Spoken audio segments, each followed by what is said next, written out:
gente já começa a conversar com ele, Pedro Cunha Lima, que está aqui no estúdio. Pedro, bom dia. Bom dia, Rejane, bom dia, Daniel, todos os ouvintes, todos que acompanham o Jornal da Manhã.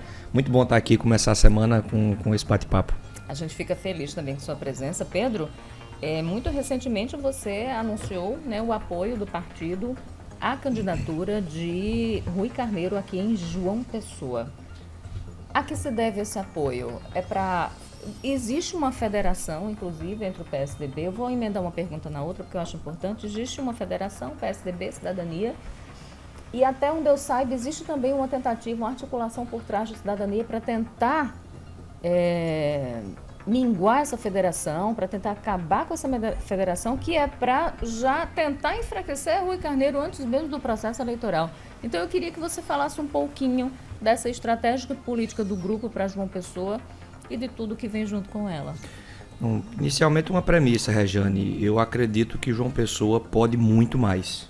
A gente pode ter na nossa cidade um sistema de transporte público mais eficiente, mais justo com quem precisa, né, se locomover diariamente, seja para trabalhar, seja para qualquer outra finalidade. A gente vê outras cidades que adotam outros modelos que funcionam muito melhor. E o deputado Rui tem um compromisso com essa temática de lidar com essa realidade e trazer esse novo modelo, né? Eu acredito que na saúde pública João Pessoa pode ter um funcionamento mais eficiente também. E Rui, pela trajetória que Rui carrega na saúde, vamos entregar esse resultado. Na educação, Rejane, veja, o que eu vou falar aqui, Daniel, é muito grave, é muito relevante. João Pessoa andou para trás no IDEB.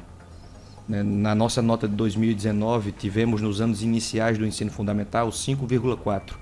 2 anos depois, a gente anda para trás para 5. Perdemos 0,4.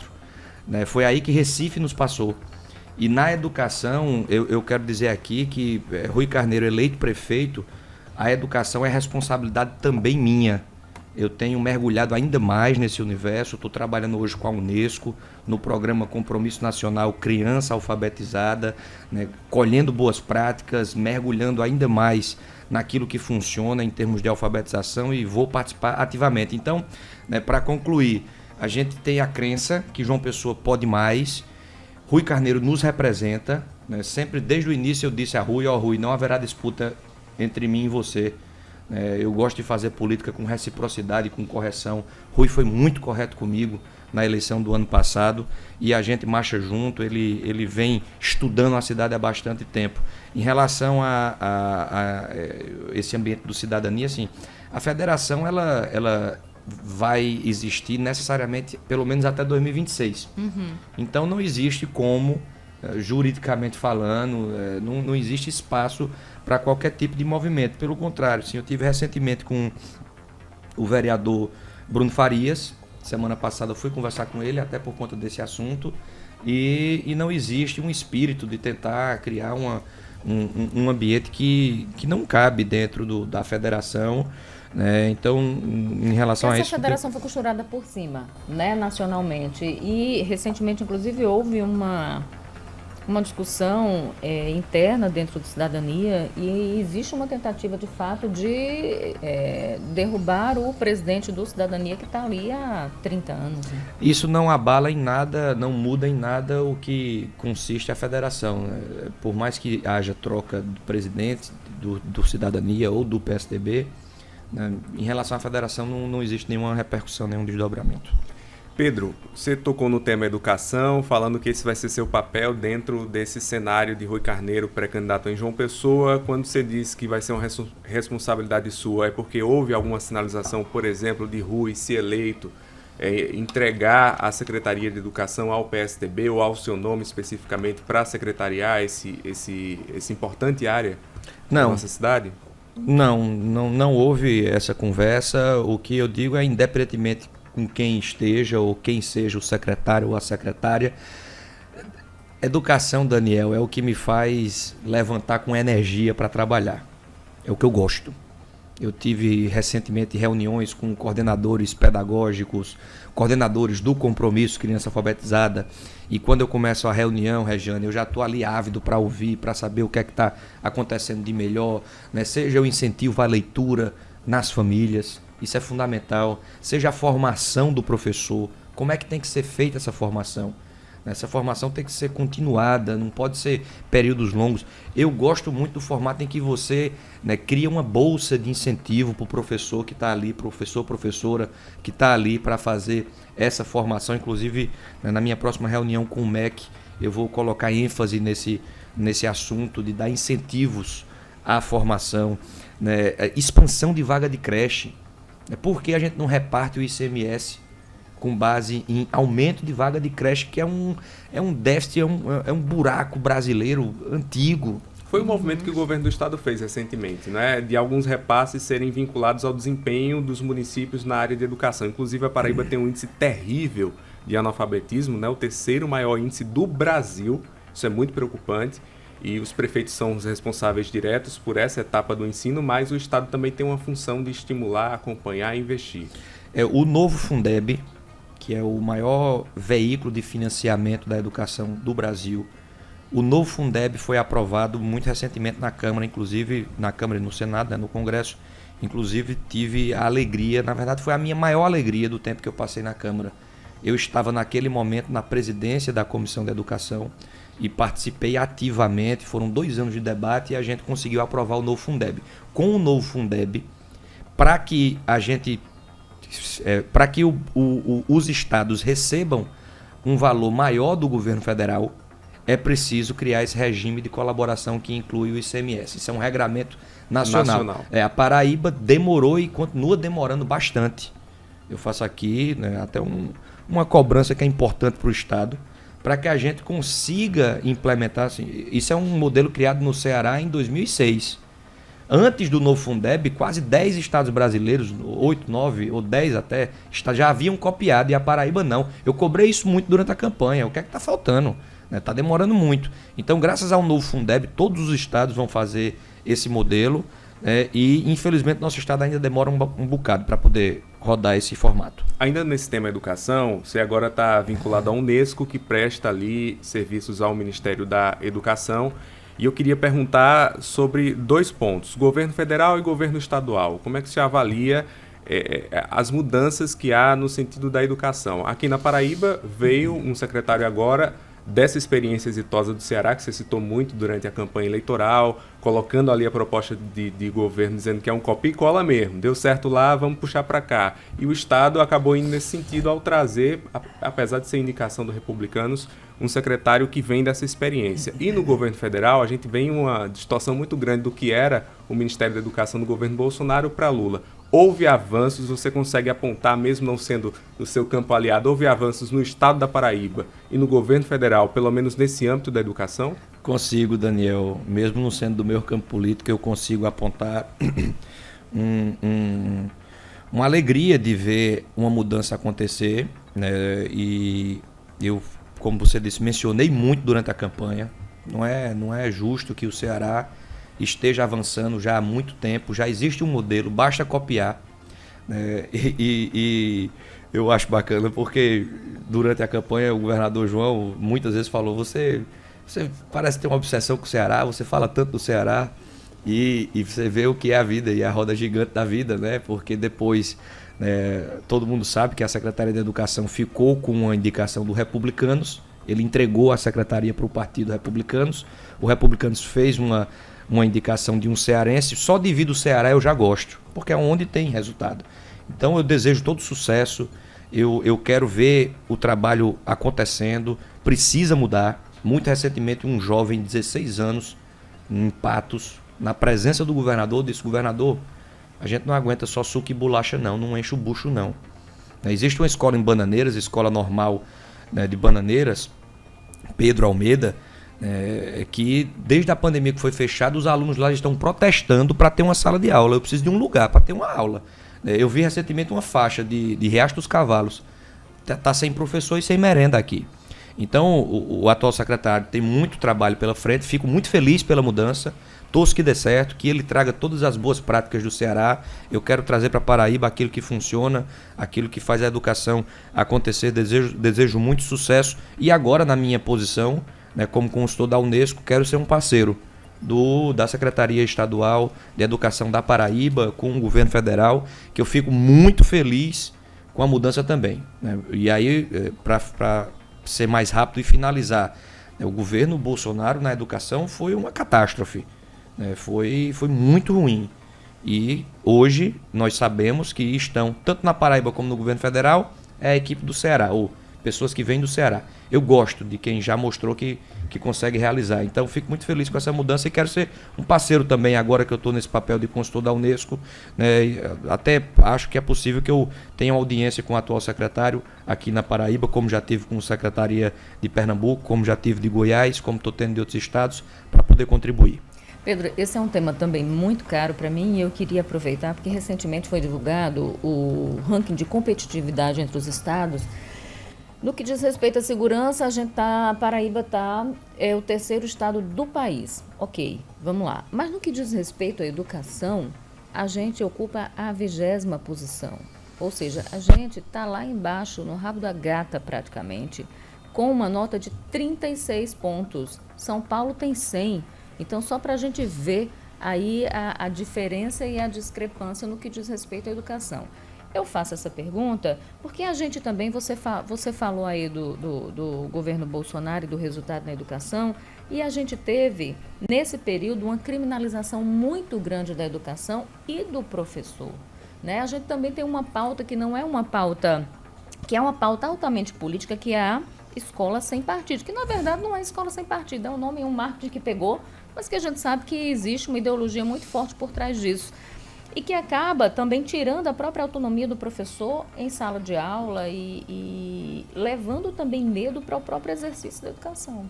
E eu queria que você falasse um pouquinho a respeito disso. Como é que a gente melhora um ranking desse, né? Como é que a gente consegue evoluir nesse sentido? Quando eu assumi a presidência da Comissão de Educação, Regiane, minha maior preocupação, e a gente estava num momento em que o debate ideológico estava ainda mais acirrado ali, etc. e tal. Minha maior preocupação foi passar o ano inteiro na comissão debatendo cortinas de fumaça. E eu mencionei isso na minha primeira manifestação, né, na comissão. Olha, eu não quero passar aqui o ano. A gente tem crianças que não são alfabetizadas na idade certa, a gente tem escola sem banheiro, sem internet, sem refeitório, né, falta professor, a formação do professor precisa ser melhor analisada. Os alunos, o resultado do Enem, daqueles que vão se tornar professores, professoras, são abaixo da média do resultado geral do Enem. Na Singapura, na Coreia do Sul, para se tornar professor, você tem que estar entre os 30% melhores da turma. Eles não aceitam professores que não estejam no topo da turma. No Brasil, a gente está, né, tendo um desempenho abaixo da média. Então, a gente tem questões seríssimas para corrigir. E eu não vou ficar aqui um ano discutindo se é para ter ou não é para ter uma estátua de Paulo Freire na frente do MEC. Uhum. Olha, tem quem respeite, tem quem gosta, tem quem não gosta, beleza, é legítimo cada um. Mas o que importa é um outro debate, né? Então, o que é que se faz para corrigir isso? Primeiro, né, esse exercício. Eu não vou ficar gastando energia com outra coisa que não seja abrir vaga de creche, ter um programa de alfabetização eficiente, que é isso que a gente está buscando realizar. Não se consegue resultado, Regiane, sem um olhar muito sensível para a educação infantil, primeira infância. Educação de base. Né? Quando você chega com um menino de 5 anos, de 6 anos, né, para iniciar esse processo de alfabetização, né, aquilo que aconteceu no pré-natal, né, o cuidado que a família teve com aquele bebê, né, as interações que aconteceram até ali, está muito provado cientificamente. Né, a primeira infância, o período de 0 a 6 anos, é o momento em que o ser humano mais se desenvolve. É quando mais ocorre sinapses cerebrais. E a gente não tem esse cuidado no momento mais importante, mais sensível, para ter um projeto de vida ali que aconteça, para distribuir oportunidades de fato. Então eu acredito muito em duas coisas. Né? Primeiro, esse regime de colaboração e o compromisso nacional Criança Alfabetizada, né, dá esse passo para que haja colaboração entre o governo federal, o governo do estado e governos municipais. Os entes federativos precisam colaborar entre si, é o que se chama de Sistema Nacional de Educação, né, que traz essa colaboração. E depois, uma atenção não só no campo educacional, mas no aspecto de saúde, de assistência social, de cuidado na educação infantil, na primeira infância, que começa desde a gravidez, né? Desde o pré-natal. Só trazendo informação aqui para nosso ouvinte, né? Para se chegar nesse índice, foram avaliados o índice de oportunidade da educação, taxa de frequência no ensino médio, IDEB, Enem, a avaliação da própria educação, a taxa de frequência também no ensino fundamental e de atendimento ao ensino infantil. Pedro, tem uma situação, antes de falar de Romero, que eu queria tratar também, é sobre o deputado estadual Tovar Correia Lima, que é do seu partido, mas se reuniu com o João Azevedo. Isso por si só não quer dizer muita coisa. Eu acho que todo deputado de oposição deveria ser recebido pelo governador do estado, mas chamou a atenção a declaração de João depois dessa reunião, dizendo que era provável que Tovar aderisse à base do governo, que era possível, e que esse diálogo já teria sido iniciado. Como é que você, enquanto presidente do PSDB, tem visto essa situação? Já conversou com Tovar? Existe realmente essa possibilidade? Eu concordo plenamente com sua análise, Daniel. O encontro institucional é até saudável, para a gente mostrar que campos distintos podem colaborar dentro de uma necessidade de desenvolvimento do nosso Estado. Agora, a declaração do governador João Azevedo, de fato, liga um alerta, porque são coisas distintas. Uma coisa é ter um encontro institucional, outra coisa é um alinhamento político. O alinhamento político eu não consigo deixar de discordar em absoluto. É necessário o campo da mudança no nosso Estado. É necessário um campo de oposição.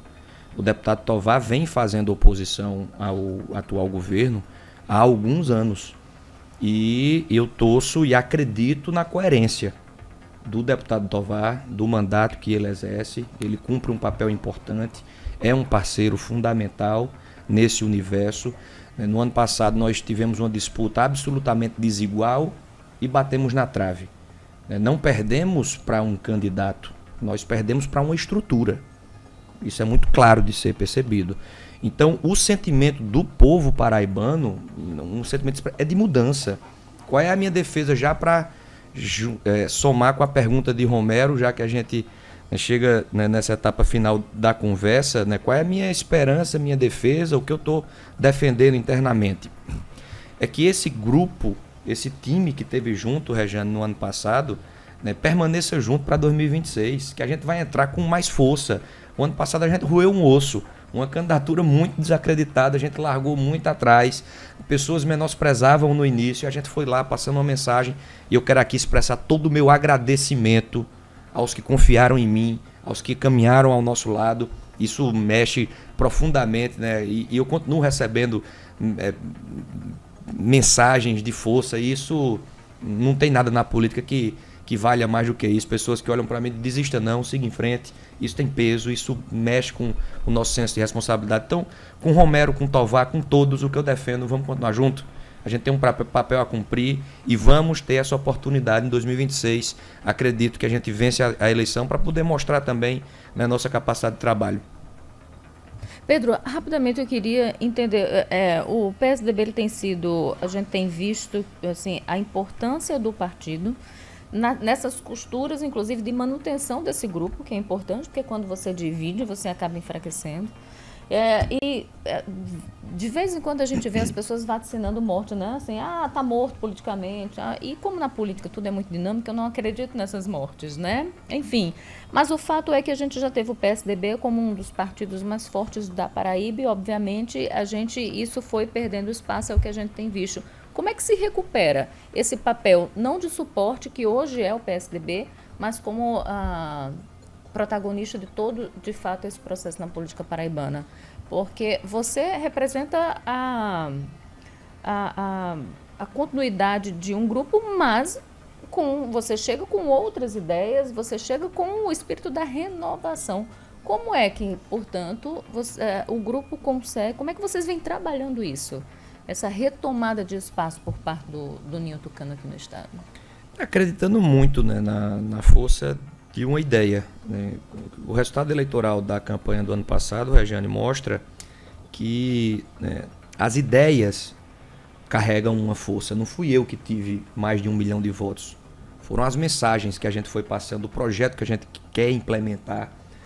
E eu acredito muito na força de fazer a coisa certa, de enfrentar um modelo. Qual é o candidato que chega numa disputa? Desculpa, pode falar. É possível recuperar esse espaço? Faltaram 60 mil votos. De 60 mil votos de lá para cá, a gente tinha vencido a eleição. Se eu hoje fosse o governador, os prefeitos iam estar pedindo para se filiar no PSDB. Como eu estou sem mandato, aí cada um vai para um canto diferente. É natural até, eu não acho isso...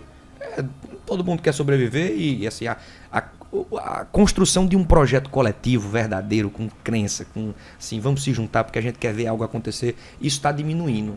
Cada vez mais na política, Daniel, e eu digo isso lamentando, é cada um por si. Cada um que tenha seu projeto, cada um que queira escapar. E isso é ruim, do ponto de vista... o PSDB hoje passa um momento difícil. Estou fora do mandato. Então, eu reconheço isso. Agora, é possível, claro, o momento é certo, nunca foi tão propício para novas ideias. Eu acredito que nenhuma eleição faz tanto sentido do que questionar o valor do orçamento da Assembleia Legislativa. Qual é o candidato? Nenhum candidato chega para tocar num vespeiro desse, porque não quer se acomodar ali. As pessoas estão pensando diferente, as pessoas não querem nada. Eu tenho dito isso a Rui, inclusive. Rui, você é o nosso representante, agora você tem que questionar o modelo. E ele já tem feito um primeiro movimento. Esse sistema de transporte público, comigo não. Então, assim, tem espaço? Eu acredito que tenha espaço. Basta acreditar que uma chacoalhada vai fazer bem e que a gente precisa, de um novo formato acontecendo. Pedro, rapidamente, queria que você falasse da polêmica que gerou a sua fala num evento do PSDB de que Bolsonaro não representa. Isso porque aqui na Paraíba você não se posicionou no segundo turno entre Lula e Bolsonaro. O fato de dizer que Bolsonaro não lhe representa quer dizer necessariamente que você votou em Lula nessa última eleição? Não, e eu começo destacando isso, Daniel, porque boa parte do desdobramento dessa fala, nas redes sociais agora... Pedro assume que votou em Lula. Pedro fez o L. Eu fiz uma crítica a João Azevedo, aí algumas pessoas comentaram, faz o L aí, você fez o L aí, não tem direito de cobrar, etc e tal. Primeiro deixar muito claro, nem Lula, nem Bolsonaro me representam. É uma posição política difícil? Eu apanho dos dois lados? Apanho. Mas eu não posso ficar condenado a eternamente ter que escolher entre Lula e Bolsonaro. Se nenhum dos dois me representam, Daniel. Na eleição, Lula ficou com João Azevedo, com o meu adversário. O natural, a tendência seria eu estar com Bolsonaro, já que Lula estava com João. E eu disse, olha, não, eu quero debater a Paraíba. Na verdade, eu dei sequência a uma posição que já... Se eu tivesse apoiado Bolsonaro e tivesse dito agora, Bolsonaro não me representa, aí eu teria sido incoerente. Mas, Pedro, não foi oportunista esconder isso, que Bolsonaro não lhe representa, diante de um cenário que muitos bolsonaristas que têm prestígio aqui no Paraíba lhe apoiaram no segundo turno? Oportunista seria, veja, de novo, Lula ficou com João. Eu poderia ter ficado com Bolsonaro. E eu tive a firmeza, não foi fácil, de dizer, eu quero focar o debate na Paraíba. Eu continuo respeitando o eleitor de Bolsonaro, respeito o eleitor de Lula. Agora, nem Bolsonaro nem Lula me representam. Pegando uma parcela menor, inclusive, porque como já estava existe uma polarização muito radicalizada, o centro ali, ou pelo menos esse caminho do meio, vamos chamar assim, era o caminho menor. Exatamente. Continua sendo, inclusive. Eu apoio dos dois lados. Quem é de direita me acha de esquerda, quem é de esquerda me acha de direita. Eu só quero políticas públicas eficientes. Eu quero um Estado enxuto, mais eficiente, com menos gastos, com desperdício. Eu quero sensibilidade social e etc e tal. Agora, em relação à minha posição, eu continuo no lugar onde eu sempre estive. Na campanha, eu deixei claro, quero debater a Paraíba, não vou ficar aqui. Até porque tinha pessoas, Daniel, muita gente olhava para mim e perguntava, vota em Lula? Porque se votar em Lula, eu voto com você. Se não votar, não queira meu voto. E tinha pessoas, vota em Bolsonaro? Se votar em Bolsonaro, eu voto com você. Se não... E eu dizia, eu quero falar sobre a educação do Estado. Eu quero falar sobre o que a gente vai fazer para tratar melhor o policial. Então, eu mantenho uma posição, que é o que eu acredito. Eu espero que o Brasil possa experimentar um momento com menos radicalização, com mais equilíbrio, com mais tranquilidade, para a gente focar naquilo que importa. Em breve convidaremos mais uma vez aqui para o Jornal da Manhã. Infelizmente, nosso tempo é curto. Muito obrigado por ter vindo. Eu que agradeço demais. Pedro. Agradeço Rejane, Daniel, todos que nos acompanharam. Muito bom estar por aqui. Um forte abraço a todos. 102,5